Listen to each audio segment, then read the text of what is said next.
আব্বু আব্বু আমাদের আজকে একটু গোশ কিনবা? আমার খুব গোশ দিয়ে ভাত খেতে ইচ্ছা করতেছে। ও আব্বু গোশ খাবি? হ্যাঁ। দাঁড়া দেখতেছি।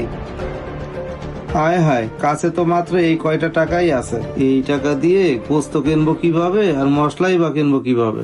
এই ভাই, কি ব্যাপার? তোমরা দোকানের সামনে দাঁড়ায় রয়েছো কি জন্য? গোস্ত নিবা নাকি? এইভাবে দাঁড়ায় থাকলে আমার কাজ করতে সমস্যা হয়। গোস্ত নিলে বলো কতটুকু দেবো? ও ভাই, তা গোস্ত নেবো। গোশের দাম আজকে কত করে যাচ্ছে ভাই? ভাই গোস্ত আজকে 750 টাকা করে। তুমি কতটুক নিবা? ও আল্লাহ, 750 টাকা করে কেজি? কি ব্যাপার, লোকটা এমন টাকার দিকে তাকাচ্ছে কেন? ভাই, আমারে 300 গ্রাম গোশ দেয়া যাবে না? লোকটা দেখে মনে হচ্ছে গরিব লোক, গোস্ত কেনার সামর্থ্য নেই। যাক, দি।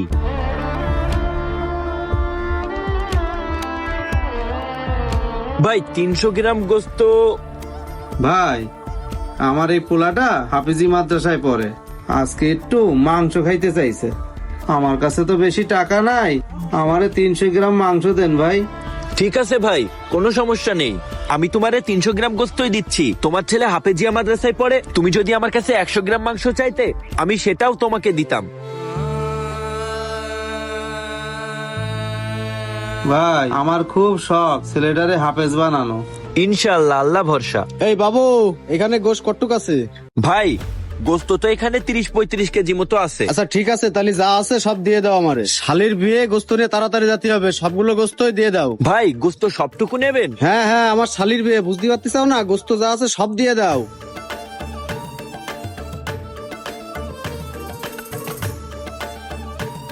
আব্বু তাহলে কি আমাদের আর গোশ কিনা হবে না? আরে বাবা, তুমি চিন্তা করো না, আমি তোমাদের গোস্ত দেব, তোমাদের খালি হাতে ফিরতে হবে না। আর ভাই গোস্ত তো আপনাকে সবটুকুই দেব, কিন্তু ওইখান থেকে কিন্তু আপনার 300 গ্রাম গোস্ত কম নিতে হবে ভাই। এই 300 গ্রাম কম নিতে হবে মানে? এমনি আমার গোস্ত কম হয়ে যাচ্ছে, যা আছে সব দে। ভাই এনারা গরিব মানুষ, ওনার ছেলেটা হাফেজিয়া মাদ্রাসায় পড়ে, অনেকক্ষণ ধরে দাঁড়ায় আছে ভাই। ওনাদেরকে আমি কথা দিয়ে ফেলেছি, ওনাদের 300 গ্রাম গোস্ত আমি দেব। তাই ভাই আপনার 300 গ্রাম গোস্ত কম নিতে হবে। এইসব লোকের কারণে তুই আমার গোস্ত কম দিবি? ভাই, 300 গ্রামের মতো একটু গোশ কম নেন না, তাতে কি হবে ভাই? এই ফকিন্নি, টাকা নেই তা গোস্ত কিনতে আইসাও কি? তোমার জন্য কি আমি গোস্ত কম নেবো নাকি? কি ব্যাপার ভাই, আপনি ওনাদের সাথে এরকম ব্যবহার করতেছেন কেন? ভাই আপনি যদি ওই 300 গ্রাম গোস্ত কম নিয়ে গোস্ত নিতে পারেন তাহলে নেন, না হলে ভাই আপনার কাছে আমি গোশ বিক্রি করবো না। এই কি বললি তুই? প্রত্যেক মাসে আমি তোর কাছ থেকে 20-30 কেজি গোশ নিই, আরে 300 গ্রামের কাস্টমারের জন্য তুই আমার মতো কাস্টমার খেদাই দিচ্ছিস? এই তোরা এখনো দাঁড়ায় রয়েছিস, যা এখান থেকে।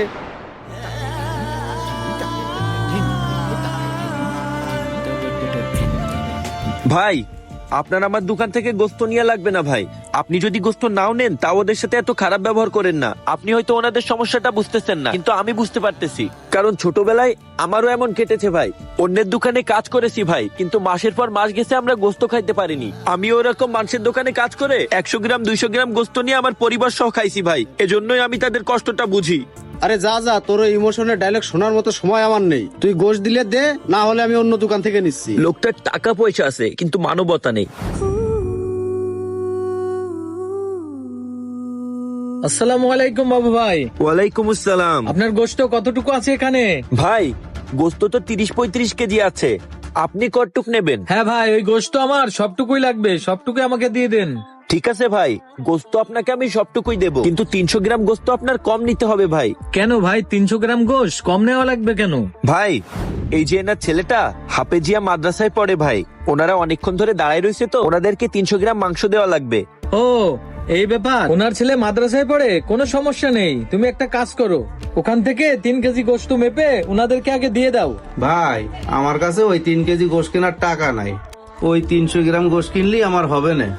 আরে না না, তোমাদের তো টাকা দেওয়া লাগবে না, ওই গোশের টাকা তো আমি দিচ্ছি। তোমার ছেলে মাদ্রাসায় পড়ে শুনে আমি খুশি হয়ে এটা হাদিয়া দিলাম।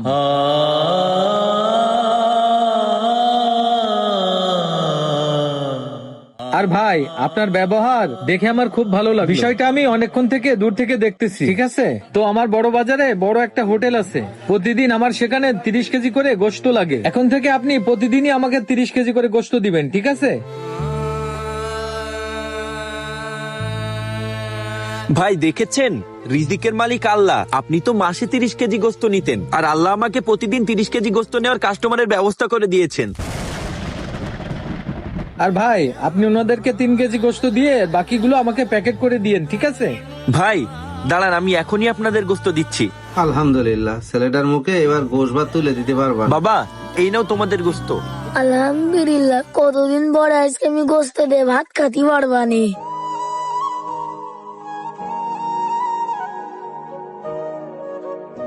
আঙ্কেল, আমি আপনার জন্য সবসময় দোয়া করব। ঠিক আছে বাবা, তুমি হাফেজ হও, আমি তোমার জন্য দোয়া করি। মনোযোগ দিয়ে পড়াশোনা করো আর ভালো থাকো। ভাই আসি তাহলে, আসসালামু আলাইকুম। ওয়ালাইকুম আসসালাম।